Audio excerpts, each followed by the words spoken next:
नमस्कार। खबरां दे इस बुलेटिन विच तुहाडा स्वागत है। मैं हां तरनजीत कौर। पहला पेश ने चुणवीआं खबरां।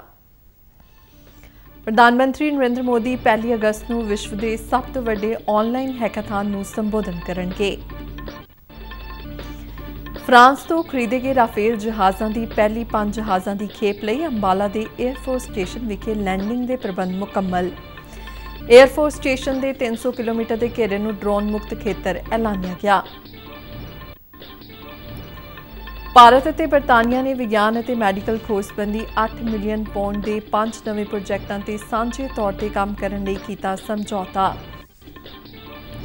भारत में कोरोना वायरस तो ठीक होने वालों का अंकड़ा 9.5 लाख तो पार होया। देश में कोरोना वायरस की पुष्टि वाले मरीजों की गिणती 14,83,000 तो टप्पी। भारतीय मैडिकल खोज कौंसल अनुसार हुण तक देश भर में 1,73,34,885 कोरोना टैसट किए गए। श्रोमणी अकाली दल ने लाहौर विचले गुरुद्वारा साहिब ਨੂੰ मस्जिद ਵਿੱਚ तब्दील किए जाने की सख्त निंदा की। पंजाब ਵਿੱਚ कोविड-19 के ਵਧਦੇ मामलों के मद्देनज़र सरकार ने जिला पद्धर ते महामारी के प्रबंध और तालमेल ਲਈ 2 सरकारी मैडिकल कॉलेजों में युवा IAS अधिकारियों को जिम्मेवारी सौंपी। पंजाब के जिम मालकों को 1 अगस्त तो शुरू होने वाले अनलॉक 3 तहत जिम खोलने की आग्ञा मिलने की उम्मीद। ते हुण खबरां विस्तार नाल।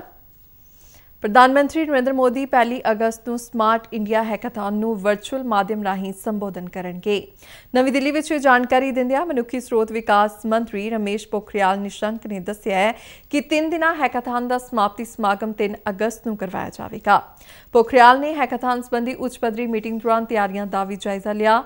उन्होंने दस्सिया कि स्मार्ट इंडिया हैकाथॉन साडे देश को दरपेश चुनौतियों के हल लई नवीं काढां की पछाण लई एक विलक्षण पहल है, जिस राहीं नवीं अते विश्व पद्धर के हल निकलण की उम्मीद है। इस हैकाथॉन दौरान सरकारी विभागां ते सनअतां दीआं मुश्किलां नूं नवें डिजिटल माध्यम राहीं सुलझाउण लई 10,000 तो वध भागीदार 36 घंटियां लई प्रतियोगिता विच हिस्सा लैणगे। यह हैकाथॉन केंद्रीय मनुखी स्रोत विकास मंत्राला, तकनीकी सिक्ख्या लई सर्व भारती परिषद ते परसिस्टेंट सिस्टम्स वल्लों करवाया जा रहा है। केंद्र सरकार के 37 महकमियां, 17 सूबा सरकारां ते 20 सनअतां वल्लों पेश कीतियां गईयां 243 समस्यावां नूं प्रतियोगिता दौरान सुलझाया जाएगा। इस प्रतियोगिता में सफल होने वाले प्रतियोगियों को नगद इनामी राशि प्रदान की जाएगी। फ्रांस नाल होए समझौते तहत खरीदे गए राफेल लड़ाकू जहाज़ों की पहली खेप भलके अंबाला कैंट के एयरफोर्स स्टेशन पहुंचने की संभावना है। फ्रांस नाल 36 राफेल जहाज़ों लिए 59,000 करोड़ रुपए में हुए इस खरीद सौदे तहत पहली खेप भारत पुजन के मद्देनज़र अंबाला एयरफोर्स स्टेशन से सारे बंदोबस्त मुकम्मल किए गए हैं। स्टेशन के आस पास के इलाके में चौकसी वधाई गई है तो सुरक्षा बंदोबस्त करड़े किए गए हैं। इस तो इलावा स्टेशन के 300 किलोमीटर के घेरे में ड्रोन जहाज़ों के उड़ान भरन पर भी पाबंदी लगाई गई है। स्टेशन में आउण जाण वाले रस्तियां ते बैरीकेड लगाए गए हैं। जिला प्रशासन ने आस-पास के इलाके में पतंगबाजी ते भी रोक लगाई है। अंबाला के एक सीनियर पुलिस अधिकारी ने दस्सिया कि राफेल जहाज़ों की स्टेशन विखे सुरक्षित लैंडिंग लिए किसी भी तरह का कोई जोखिम नहीं उठाया जा सकता। अधिकारी मुताबिक सुरक्षा हुक्मां की उलंघना करने वाले व्यक्तियों खिलाफ कानूनी कार्रवाई की जाएगी। केंद्रीय सेहत और परिवार भलाई मंत्री डॉक्टर हर्षवर्धन ने कहा है कि क्रियाशील उपावां की मदद नाल कोविड-19 महामारी के फैलाव को घट करने में सहायता मिली है। विश्व हैपेटाइटिस दिवस मौके दूजे ई कनकलेव को संबोधन करदिआं उन्होंने कहा कि सरकार वालों सही समय ते तेजी नाल उठाए कदमां की बदौलत महामारी नाल मौत की दर घट के 2.25% तक पहुंच गई है। डॉक्टर हर्षवर्धन ने कहा कि लोगों में कोरोना वायरस तो इलावा होरनां मारू बीमारियों प्रति जागरूकता फैलाउण की लोड़ है तां जो महामारी की लपेट में आउण नाल हो रही मौतों की दर नूं होर घट किया जा सके। हैपेटाइटिस का जिक्र करदिआं उन्होंने कहा कि इस बीमारी नाल देश और विश्व में वड्डी सेहत समस्या वजों यह बीमारी उभरी है, जिस संबंधी आम लोगों में जागरूकता वधाए जाने की लोड़ है। भारत सरकार ने भी, हम जानते हैं कि इसके हेपेटाइटिस के प्रिवेंशन के लिए, कंट्रोल के लिए इसको अपनी प्राथमिकताओं में रखा है और सारे देश में नेशनल हेल्थ मिशन के थ्रू इसके प्रिवेंशन के लिए नीचे के स्तर तक इसके लिए सब प्रकार की जो सुविधाएं हैं उसको उपलब्ध कराने के लिए प्रयास हो रहे हैं। जो देश में 1.5 lakh health and wellness centres बनाए जा रहे हैं वहां पर भी प्रिवेंशन के ऊपर बहुत बड़ा फोकस है। इस वार ਦੇ ਵਿਸ਼ਵ ਹੈਪੇਟਾਈਟਿਸ ਦਿਵਸ ਦਾ ਵਿਸ਼ਾ ਕੋਵਿਡ ਸਮੇਂ ਵਿੱਚ ਜਿਗਰ ਨੂੰ ਸੁਰੱਖਿਅਤ ਰੱਖਣਾ ਨਿਰਧਾਰਿਤ ਕੀਤਾ ਗਿਆ ਹੈ। ਇਸ ਕਨਕਲੇਵ ਵਿੱਚ ਲੋਕ ਸਭਾ ਸਪੀਕਰ ਓਮ ਬਿਰਲਾ ਅਤੇ ਕੇਂਦਰੀ ਕਾਨੂੰਨ ਅਤੇ ਨਿਆਂ ਮੰਤਰੀ ਰਵੀ ਸ਼ੰਕਰ ਪ੍ਰਸਾਦ ਨੇ ਵੀ ਸ਼ਿਰਕਤ ਕੀਤੀ।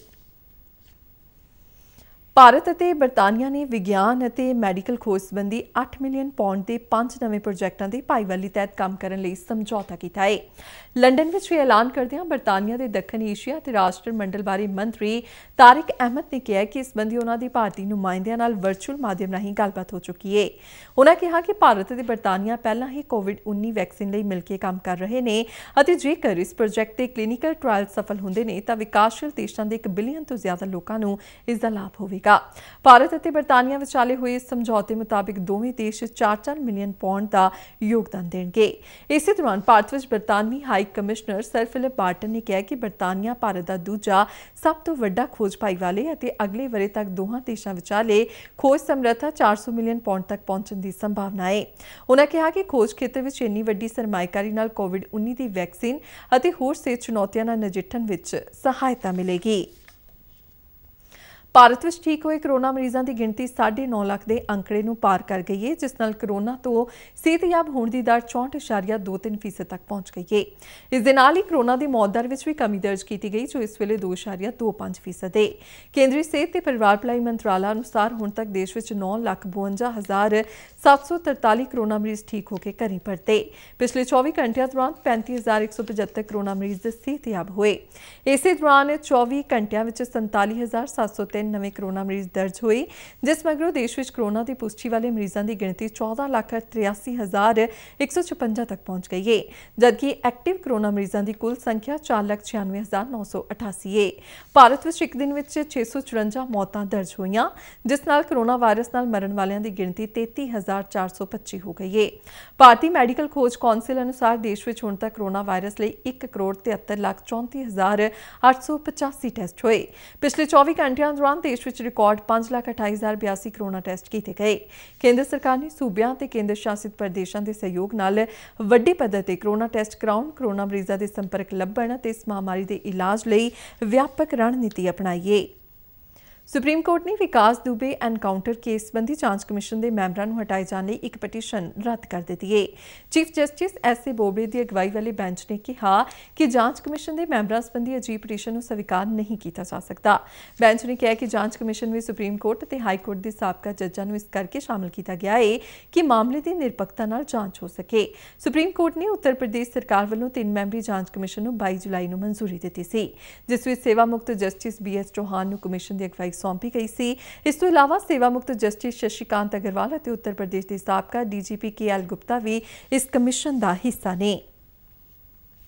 ਕੇਂਦਰੀ ਵਾਤਾਵਰਣ ਮੰਤਰੀ ਪ੍ਰਕਾਸ਼ ਜਾਵੜੇਕਰ ਨੇ ਕਿਹਾ ਕਿ ਭਾਰਤ ਚੀਤਿਆਂ ਦੀ ਦੇਖਭਾਲ ਲਈ ਵਿਸ਼ਵ ਪੱਧਰ ਤੇ ਅਗਵਾਈ ਕਰਨ ਨੂੰ ਤਿਆਰ ਹੈ।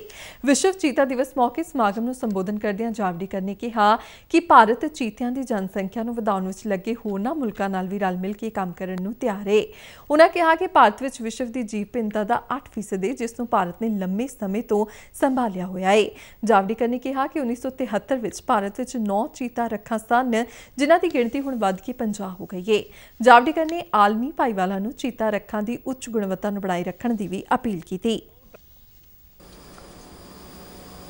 1973 में जब टाइगर रिजर्व की कंसेप्ट शुरू हुई तो 9 टाइगर रिजर्व्स थे, बढ़ते बढ़ते अब 50 हो गए और खुशी की बात है कि 50 में से एक भी पुअर क्वालिटी नहीं है।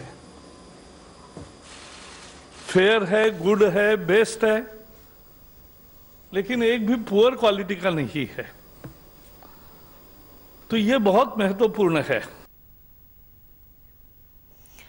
इस मौके वातावरण मंत्री प्रकाश जावड़ेकर ने देश विच चीतियां की गिणती संबंधी साल 2018 की अंदाजन रिपोर्ट और भारत में पाईयां जाण वालियां छोटियां जंगली बिल्लियां का एक पोस्टर भी जारी किया। समागम में वातावरण राज मंत्री बाबुल सुप्रिया ने भी संबोधन किया। राजस्थान विच सियासी संकट जारी है। राजस्थान कैबिनेट की आज जयपुर विच हुई मीटिंग दौरान विधानसभा सैशन बुलाए जाने के मुद्दे ते राज्यपाल कलराज मिश्र वालों चुके गए बिंदुओं ते चर्चा की गई। दस्सिया जाता है कि इस मीटिंग दौरान कैबिनेट 31 जुलाई तो विधानसभा सैशन बुलाए जाने की मंग ते टिकी रही।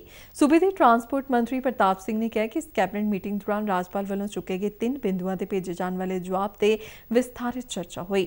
उन्होंने दस्सिया कि कैबिनेट वालों 31 जुलाई तक विधानसभा सैशन सद्दे जाने का प्रस्ताव राज्यपाल नूं भेजिया जा रहा है। राजस्थान तो बीजेपी विधायक मदन दिलावर ने बसपा के 6 विधानकारां दी कांग्रेस नाल रलेवें संबंधी स्पीकर के फैसले नूं चुनौती देंदियां हाई कोर्ट विच नवीं पटीशन दायर कीती है। पटीशन विच विधानकार दिलावर ने रलेवें संबंधी विधानसभा स्पीकर वालों कोई कार्रवाई ना करन दे फैसले नूं चुनौती दी है। उन्होंने कहा कि स्पीकर वालों उन्हां दी शिकायत के आधार पर 24 जुलाई नूं दित्ते हुक्मां दी म्याद अते कानूनी पहुंच की पड़चोल भी जरूरी है।